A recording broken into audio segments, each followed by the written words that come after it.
To apply page border, you come to print layout, page layout, page border. You come to page border tab, you click.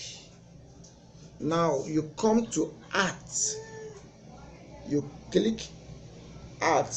Now you choose any design. You can scroll for more, there are many. You click, normally black colors are used. You come to apply to, you click first page only, this section, because that need to appear only on the first page of your work. That is, so you click. Now you can see how it looks like.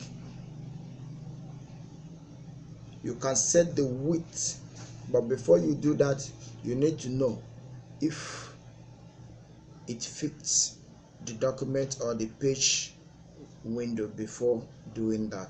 So you can say okay for preview. Now here is it.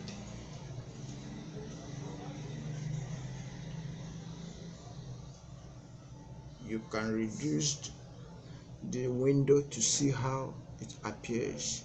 Here is it. So